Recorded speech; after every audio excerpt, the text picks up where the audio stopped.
I'm Will Harris, and I'm a writer, poet. But actually, having had conversations with Haman already, I feel like more unsure about what to call myself and about the validity of those labels. So I feel like I should just introduce myself as a person. But what would you say, Haman? Yes, I am Haman Mpadire. I was born in the eastern part of Uganda, and my totemic clan is Mushroom. Have been also very, very confused and quite somehow looking into the sort something that you have to call yourself as an artist. And it has been in my mind and thinking, does it really matter to be an artist? And then in my final analysis, I thought it's good to be a human being first. So I introduced myself as a human being. Maybe that's a good place to start. Yes. With how we introduce ourselves or how we present ourselves, because I mean, that's just such a big part of being an artist in the world, particularly in the world of money, is that you have to introduce yourself. You're repeatedly introducing yourself, and then implicitly you're packaging yourself. And how do you resist that? Because it has a corrosive effect, I think. Yes. No one starts out, wanting to be a kind of blurb description of a person, I think. Yes. For me, at least. I feel like when I was younger, it felt there was a period where it felt very important to name myself. I think I was reading Audre Lorde, and Audre Lorde has this line about how the core of power is naming. But as I get older, it feels like the core of power is also the refusal of naming, is saying no. Yes. And that, you could say that power, the ultimate power, is to be invisible. But not that we should necessarily aspire to that. But yeah, there's a tension there. Yeah, that's quite interesting, because I think it also takes us to the notion that we still talked about a few weeks ago, which is about beauty. And there is certain kind of beauty that I resonate with, in that absence of climbing yourself with titles as if it is the only beauty that exists. But I think there is also beauty of unknown, beauty of not having to carry off that, because when we come to the world, we come naked, we come with nothing. And that's how it happens. It's a cliche, but it's the same thing. What happens when we die? We go with nothing.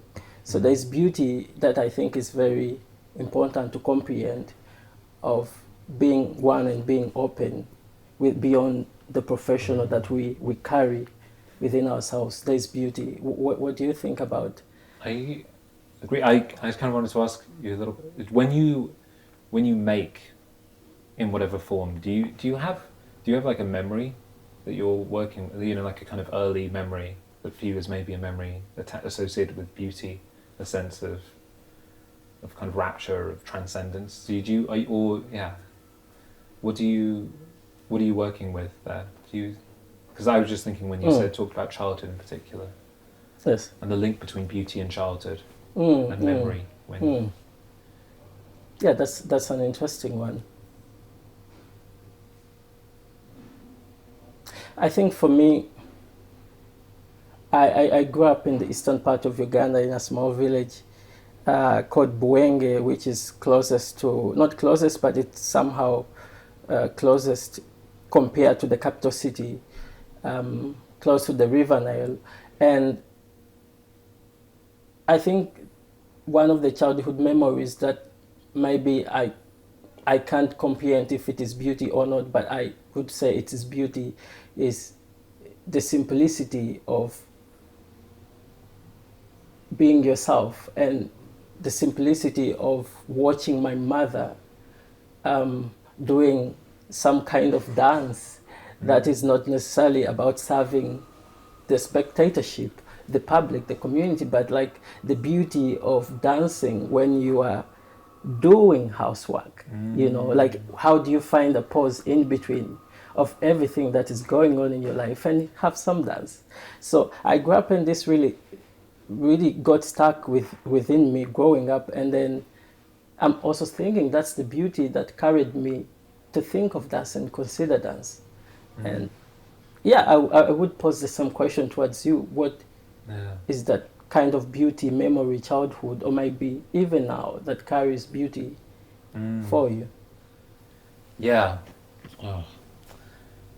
That's such a nice image, just to say, and the idea of how you move when you're not seen by others in that home space and intimate space. And yeah, kind of wonder how you bring that out into the public, because it's kind of by its nature like obliterates when it reaches the public. But yeah, for me, I grew up in London, and yeah, I had like a very, I don't know, I was an only child, typical like urban upbringing, didn't really know many people, didn't know neighbours. My parents both worked a lot. They weren't, book readers really, and I think for me, when I discovered, it was probably discovering books for myself and words and language that I found beauty. It was a kind of inwardness, a kind of stillness, a kind of, just an escape. Yeah, sometimes I do think about I think a lot about my childhood bedroom. Sometimes it felt like a kind of prison, because I would spend so long in there. I remember, like, in the holidays, I would barely leave, and I'd just be looking at the kind of row of buildings that it backed onto. And I remember one time a balloon came past, and everything would take on this kind of hyper real magic quality that would become infused into whatever I was reading and then trying to write. Yeah, I don't know. That's the beauty is. Beauty is. It's a funny word to really think about, to hold, to stay with. Because I feel like, I don't know, it kind of has a strange reputation. Like the pursuit of beauty in itself. Sometimes it has these associations with, I guess with a kind of, a political valence with people who want to either avoid politics or who would even see themselves as kind of on the right. There's this kind of like the fascists who kind of celebrate like the body and strength, and beauty for them is like attached to that.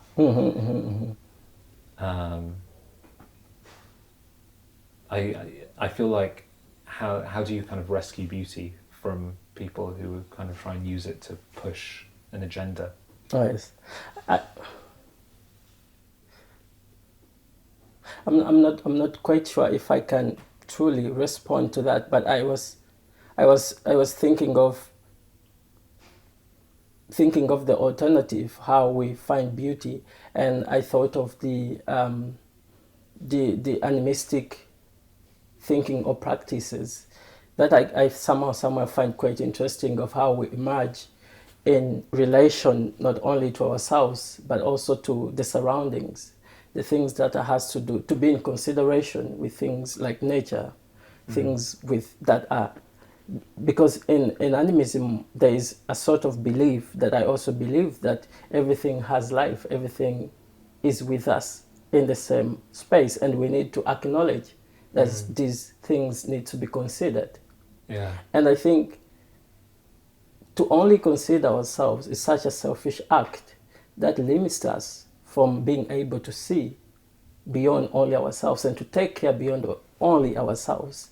And I think that's why we are facing a lot of consequences of our own ignorance and our own selfishness of only considering ourselves, not only what is also surrounding. And Yeah, and growing up, I thought of that to be quite interesting between growing up, having these memories, childhood memories, I would say, and to see what is happening now since I'm moving in between of Africa, Uganda, to Europe, is that you find something quite different in terms of energies, in terms of how the relation between human beings and nature, how separate it is. And I'm not saying somehow it's not so separate. Sometimes in our countries it is. There is a presence of that. But also there is something that I think the world needs to learn from, acknowledging that it's not about having flowers inside of your house that makes you to be, but it's also like, how do you manage to consider the stone, to consider the trees as something that needs care itself, and not to be shaped in the way that you want it to be organized in the way you want it to be organized. If I make sense about that, it's like, how do you also let nature be in the manner that is not controlled or censored as the way it is right now. So yeah, it's also like, if you go to Kamuli, where my grandmother was born, and you ask them, do you take care of nature? They will say no. And it will sound shocking. Why? Yeah. But it's because they are living with nature. That's animism is all about, somehow, somewhere. It's about being in contact with nature. And I guess the reason nature is such a strange word is that it implies that you can separate it from us. You can say there is this thing called nature that you can look after or destroy, but you can't, because we are contained in it. Yes. We aren't destroying the natural world, we're destroying ourselves. That makes me think, that was kind of the point I was trying to make in a weird way with that meandering anecdote about seeing a balloon. I was remembering why that was so important to me as a child, because I had this vivid sense when I saw this balloon that I had caused it. Yes. That I made that happen. And I wonder if that is a kind of similar sense. It's a kind of animistic sense that there are no divisions between the kind of mind and the world in that way. That there's a link, and giving intention to the stone, to other to other forms of beyond life. I thought of beauties between the natural world and the man-made world. Between. Yes. Yeah. And how do you find it in Europe, or like, do you find it like making work here, when your practice is kind of grounded in a different kind of culture and like sensibility? Do you find, how do you find it in Paris?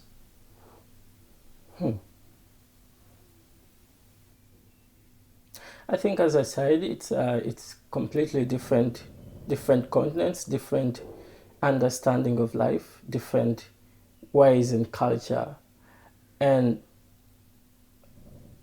because this is also something that I find quite interesting, is that we all have different ways of understanding. We have different ways of relating to things, and doesn't make that you are wrong, I am right. And the way I always have this joke, not really joke, but I say that the way people cook an egg is different. People warm up the water and they put an egg inside. I cook water. I don't cook water. I put just egg inside. We are all getting almost the same results.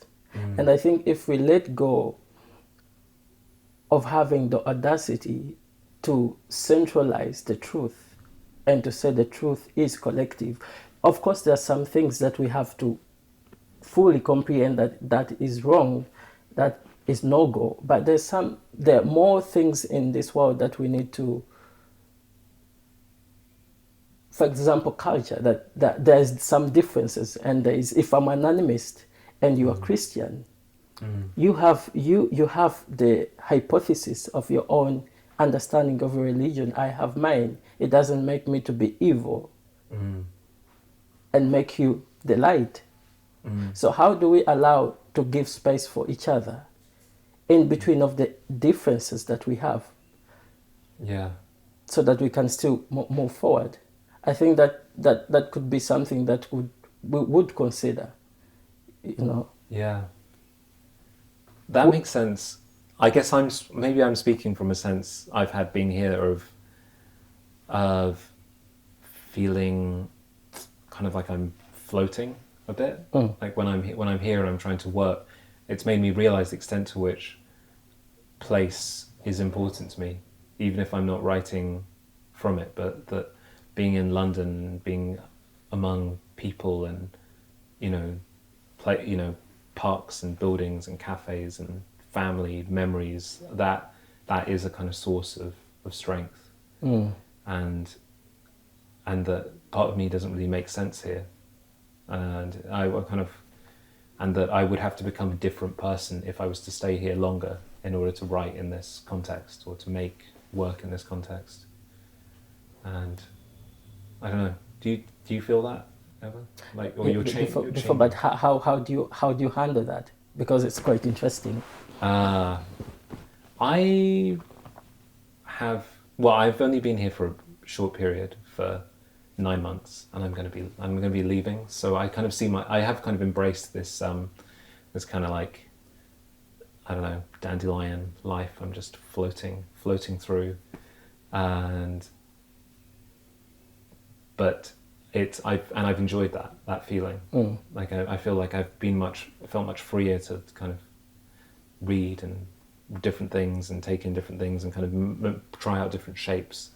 But I have had a craving to kind of land somewhere, to kind of be on solid earth. Yeah, I think. Yeah, it could be quite a different life to embody when you change cities, but still it's one body.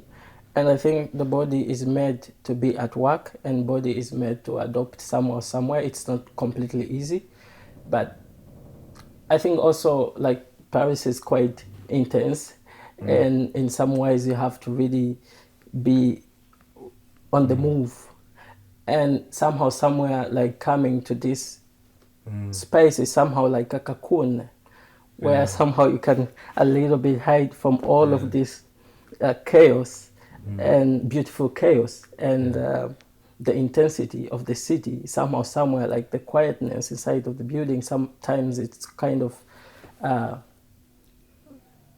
very cultivating to go outside. Are there things that you do to kind of ground yourself in your body or bring yourself back to it?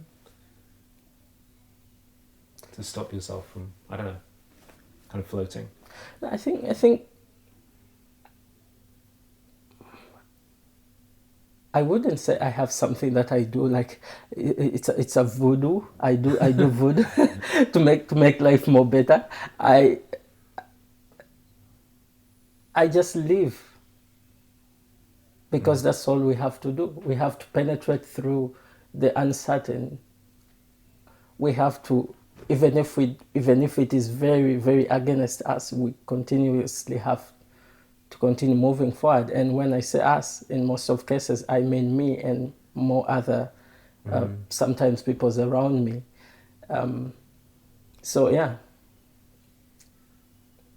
Yeah, that makes sense. How do you find, I have this question before we continue a little bit about how some of the quotations that you suggested about beauty. I wanted to ask about your comprehension towards death as beauty of the final frontier. If you have something to think about towards that question.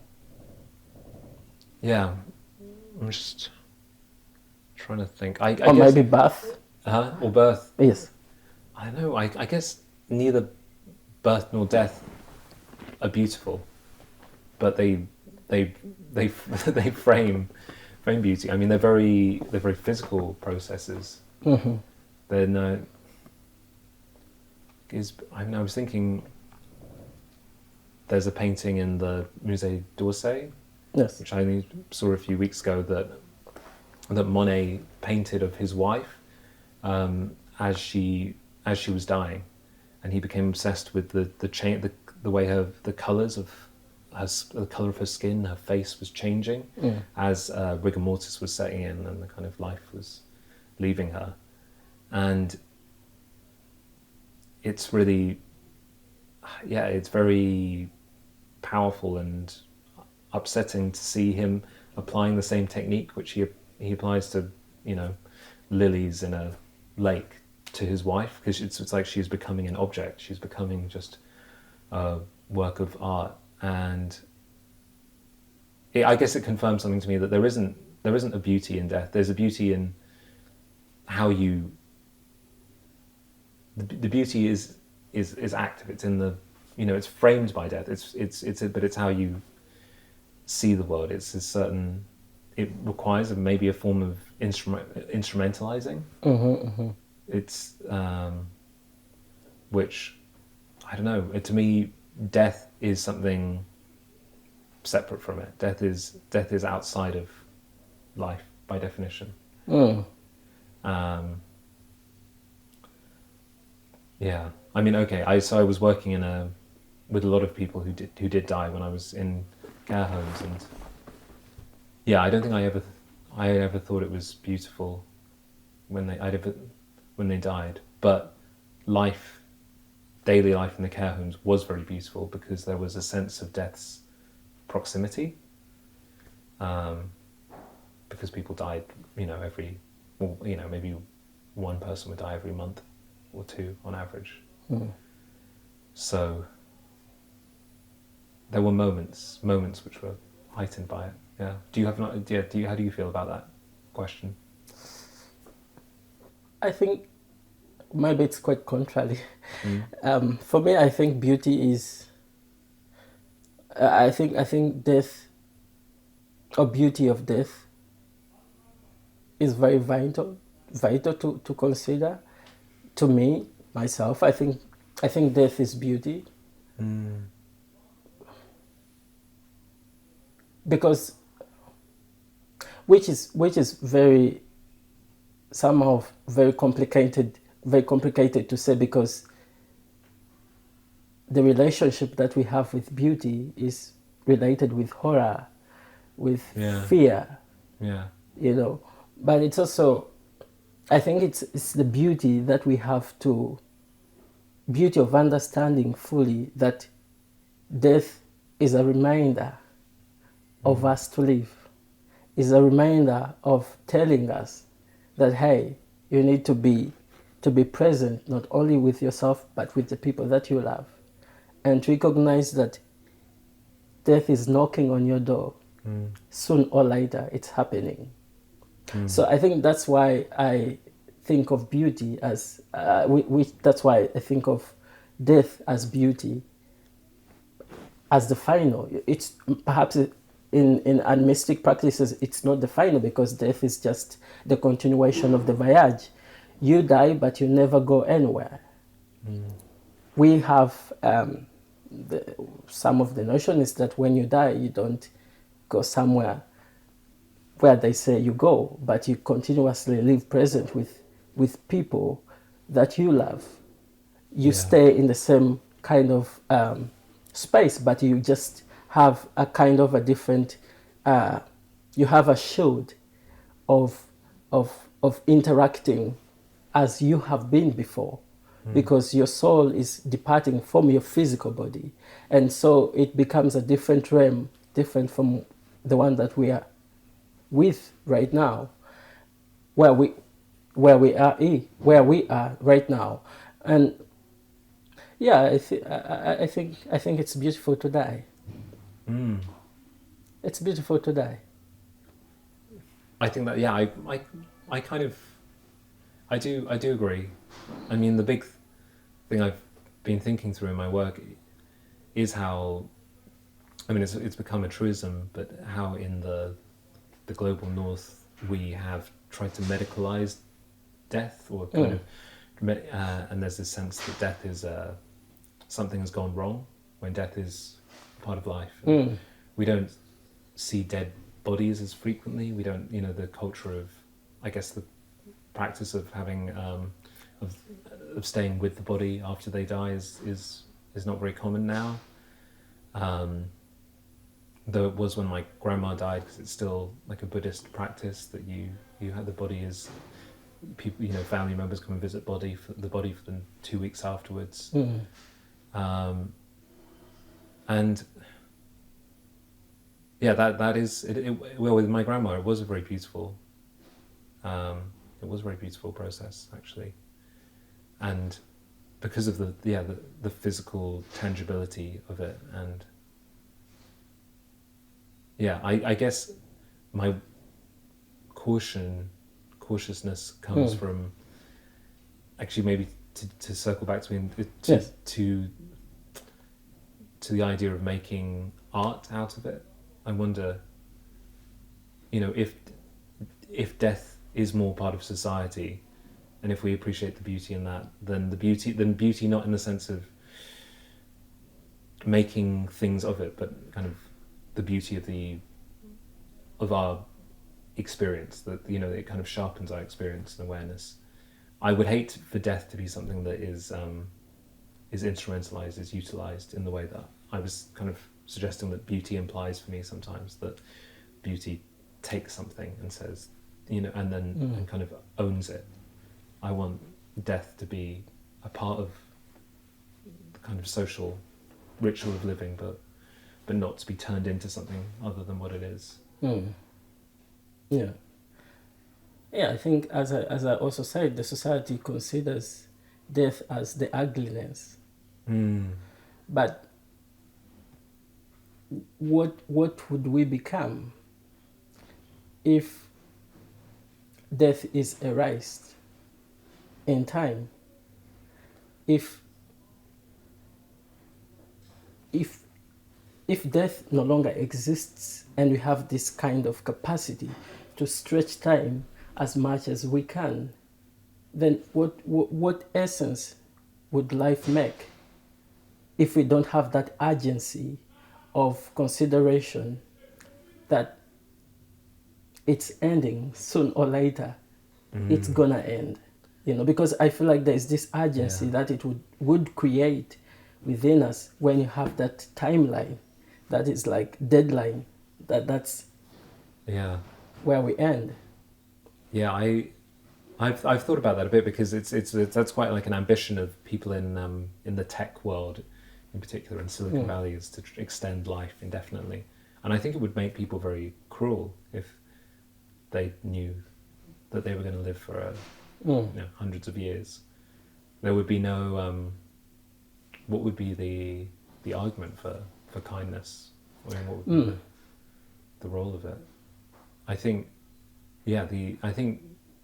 death humanizes us, makes us into people, makes us aware of ourselves as others. If you don't die, you're by definition no longer human in the same way, and therefore why would you treat other people as humans? Yes, that's quite interesting. You have some sort of quotations that you wrote that I found very interesting. Would you like to talk a little bit about them? Oh yeah. Okay. Maybe I'll just share them briefly, and then we can, kind of close. If you had any thoughts on them. Well, when I was thinking about beauty, I was reminded of this George Oppen, who was a poet, and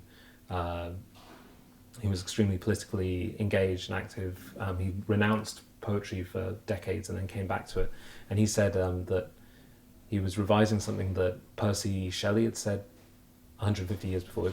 Shelley said that poets are the unacknowledged legislators of the world, and Oppen rejected that because he didn't want, I think, to legislate. He didn't want to be in a position of power. So he said that poets are the legislators of the unacknowledged world.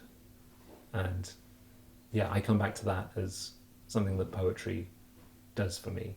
is accessing that unacknowledged world, or acknowledging it, not trying to legislate. Yes. Yeah. Yeah, Do you have that's any final- that's quite interesting. I think what I would say creative people, and maybe every human being, they have a role to play, and I would say perhaps creative people have the capacity to tap into the future, and they can extract some sort of ideas into the present moment so that it can materialize for the future. So, Nice. yeah, that's what I would say. That's maybe a nice moment to end in. Yes, A it was gesture nice to the to have future. Likewise. Yes.